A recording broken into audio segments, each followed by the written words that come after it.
अगर आपके घर में कोई बीमार है और कोई इमरजेंसी आ जाती है और आपके पास सिर्फ दो ही ऑप्शंस हैं, या तो आप उन्हें दिल्ली के एम्स में लेकर जा सकते हैं या फिर आप उन्हें पतंजलि में लेकर जा सकते हैं, तो आप कौन सा ऑप्शन चूज करेंगे? आप उनको कहाँ ले जाना सही समझेंगे? मुझे इसका जवाब नहीं चाहिए। आप अपने दिल से पूछिए और सोचिए कि आप उनको कहाँ ले जाना सही समझेंगे। हेलो दोस्तों, मैं हूं आपकी दोस्त वंदना और मेरे इस यूट्यूब चैनल लीगल चॉइस में आप सबका स्वागत है। दोस्तों, मैंने आपसे एक सवाल पूछा था। मैंने आपसे पूछा था कि अगर आपके घर में कोई बीमार है, कोई इमरजेंसी आ जाती है, तो आप अपने पेशेंट को कहाँ ले जाना पसंद करेंगे? दिल्ली के एम्स में या फिर पतंजलि में? जाहिर सी बात है, अगर कोई मुझसे पूछे तो मैं पेशेंट को दिल्ली के एम्स में ले जाना पसंद करूंगी, क्योंकि मुझे विश्वास है डॉक्टर्स पर, मुझे विश्वास है मेडिकल साइंस पर। लेकिन अगर आपका जवाब पतंजलि है तो संभल जाइए। अगर आप भी रामदेव की दिव्य फार्मेसी की दवाइयों पर, उनके प्रोडक्ट्स पर आंख मूंद कर विश्वास करते हैं तो संभल जाइए। अगर आप भी बाबा रामदेव की चिकनी चुपड़ी बातों में आकर उनका आटा, घी, तेल धड़ल्ले से इस्तेमाल कर रहे हैं तो संभल जाइए। अगर आप भी ये सोचते हैं कि बाबा रामदेव की बूटियां आपकी शुगर, बीपी और थायराइड को जड़ से खत्म कर देगी तो संभल जाइए। मेरी बातों पे मत जाइए, जो मैं आगे बताने वाली हूँ उसको ध्यान से सुनिए। उत्तराखंड की आयुर्वेद और यूनानी लाइसेंस अथॉरिटी ने पतंजलि योगपीठ की शुगर, बीपी, ग्लूकोमा और हाई कोलेस्ट्रॉल जैसी बीमारियों का एविडेंस बेस्ड इलाज करने का दावा करने वाली दवाइयों के प्रोडक्शन पर बैन लगा दिया है। जी हाँ, उत्तराखंड सरकार ने बाबा रामदेव की 5 दवाओं के ऊपर बैन लगा दिया है। लेकिन उत्तराखंड में भाजपा की सरकार है, वही भाजपा जिसके सबसे बड़े नेता यानी कि हमारे प्रधानमंत्री मोदी जी ने बाबा रामदेव को योग ऋषि की पदवी से नवाजा था और बदले में रामदेव ने मोदी जी को राष्ट्रीय ऋषि का नजराना दिया था। लेकिन ये कैसे हुआ? लेकिन लगता है जैसे मोदी जी की सेवा में रामदेव से जरूर कोई कमी रह गई होगी, वरना बीजेपी में किसी की इतनी हिम्मत कि रामदेव की दवाओं पर बैन लगा दे। तो आइए जानते हैं कौन है वो व्यक्ति जिसने बाबा रामदेव से पंगा लिया है और कौन सी वो दवाएं हैं जिन्हें अगर आप खाएंगे तो अपने रिस्क पर खाएंगे। क्योंकि उत्तराखंड की भाजपा सरकार ने तो कह दिया है कि इन दवाओं पर जितने भी दावे किए गए थे वो सब भ्रामक थे, इसलिए इनको बैन किया जाता है क्योंकि ये जनता के लिए ठीक नहीं है।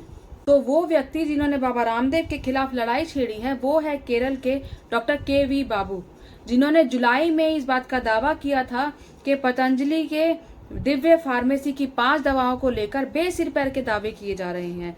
ऐसे दावे जो कि सरासर झूठे हैं और अवैज्ञानिक हैं। ये दावे जनता के लिए जोखिम भरे हो सकते हैं।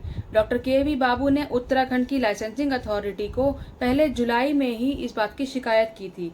उनका कहना था कि पतंजलि की Divya pharmacy drugs and magic remedies objectionable advertisement act 1954, drugs and cosmetics act 1940, drugs and cosmetics rules 1945 का लगातार उल्लंघन कर रहा है।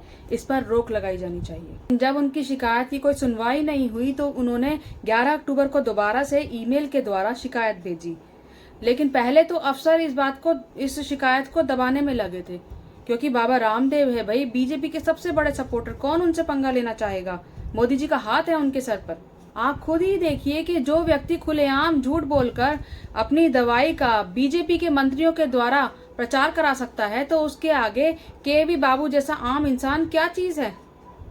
आपको याद होगा कि कोरोना के समय में जब बाबा रामदेव ने अपनी कोरोनिल दवाई को लॉन्च किया था, तो उस समय उन्होंने ये दावा किया था कि हमारी ये जो कोरोनिल दवाई है ये WHO द्वारा सर्टिफाइड है। लेकिन ऐसा कुछ भी नहीं था। उन्होंने सफेद झूठ बोलकर भाजपा के नेताओं द्वारा उस दवाई का प्रचार करवाया।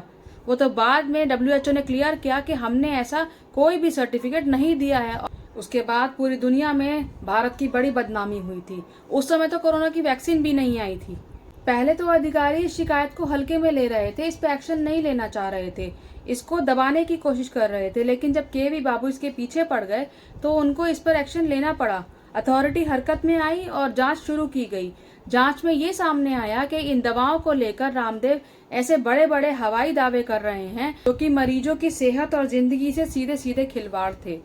कुछ दिन पहले ही रामदेव की फोटो के साथ इन दवाओं के बड़े बड़े विज्ञापन अखबारों में छपवाए गए थे, जैसे बीपी के इलाज के लिए बीपी ग्रिड, शुगर के इलाज के लिए शुगर ग्रिड, थायराइड के इलाज के लिए थायरोग्रिड, गले में होने वाले घेंगा के इलाज के लिए लिपिडोम और ग्लूकोमा के इलाज के लिए आईग्रिड गोल्ड। रामदेव ने ये दावा किया था कि ये सारी दवाएं एविडेंस बेस्ड रिसर्च पर बनी हैं। अब मजे की बात ये देखिए कि जो रिसर्च होता है वो भी रामदेव की फैक्ट्री में ही होता है और रिसर्च करने वाले भी रामदेव की फैक्ट्री में ही काम करते हैं, और जिन लोगों पर इनका प्रयोग किया जाता है, इन दवाइयों का प्रयोग होता है, वो भी रामदेव के चेले ही होते हैं। और रिसर्च की जांच भी रामदेव की पतंजलि के वर्कर ही करते हैं। रामदेव का ये दावा था कि इन दवाइयों से जो बीमारियां होती हैं वो छू मंतर हो जाती है।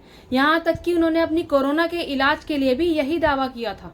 उत्तराखंड के आयुर्वेद और यूनानी लाइसेंस अथॉरिटी के अधिकारी ने माना कि जितने भी इन दवाओं पर विज्ञापन किए गए हैं वो सारे अनैतिक हैं और भ्रामक हैं और लोगों के लिए बहुत ज्यादा खतरनाक भी हैं। इसलिए तत्काल ही इन दवाओं के विज्ञापन पर बैन लगाया गया है।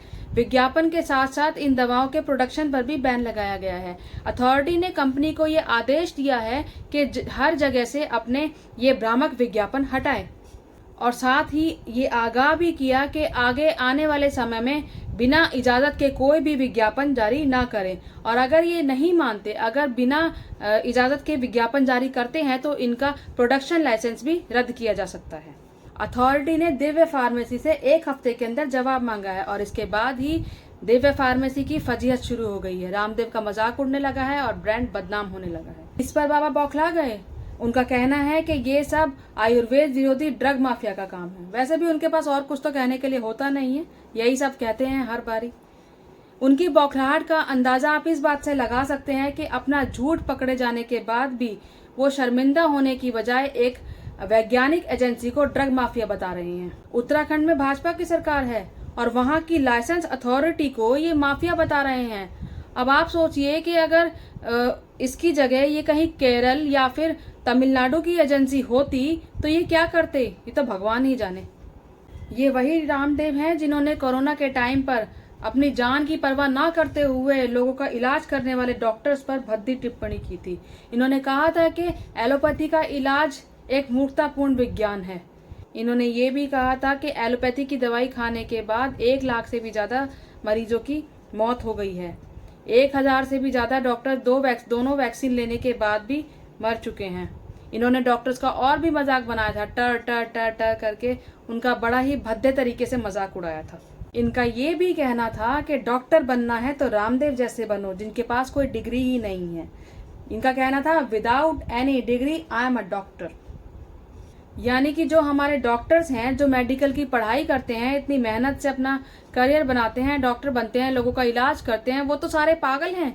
बस एक हमारे रामदेव जी एक ऐसे डॉक्टर हैं जो कि बिना पढ़ाई के ही डॉक्टर बन गए हैं। इनके इस घटिया बयान पर काफी बवाल भी मचा था। बात पुलिस और कोर्ट तक पहुंच गई थी। आईएमए ने कार्यवाही न होने पर पूरे देश में इलाज रोक देने की चेतावनी भी दी थी। उसके बाद पुलिस ने कार्यवाही शुरू की और जिसके बाद बाबा रामदेव ने हाथ जोड़कर माफी मांगी। माफी तो मांगी, लेकिन शायद उस घटना से उन्होंने कुछ सीखा नहीं। अब बात सिर्फ इतनी सी है कि अगर आप भी किसी बीमारी से ग्रस्त हैं तो बाबा रामदेव की बातों, दावों और उनकी दवाइयों पर कतई भी भरोसा न करें, क्योंकि उत्तराखंड सरकार के द्वारा लगाया गया बैन इस बात का सबूत है कि इनके द्वारा किए गए वादे और दावे सारे झूठे हैं। ये बात कई बार साबित हो चुकी है कि अपनी दवाइयों के कारोबार को बढ़ाने के लिए ये किसी भी तरीके के झूठ और फरेब का सहारा ले सकते हैं। तो इसलिए जिंदगी आपकी है, समझना आपको है और संभलना भी आपको है। किसी भी फालतू के, किसी भी झूठे वादों, दावों और दवाइयों पर भरोसा ना करें। अपना ध्यान रखें। आपकी इस बारे में क्या राय है, आप क्या सोचते हैं, हमें कमेंट बॉक्स में ज़रूर बताइएगा। मेरी वीडियो अगर आपको पसंद आई हो तो इसे लाइक कीजिएगा, शेयर कीजिएगा और मेरे चैनल को सब्सक्राइब जरूर कीजिएगा। जय हिंद, जय भारत।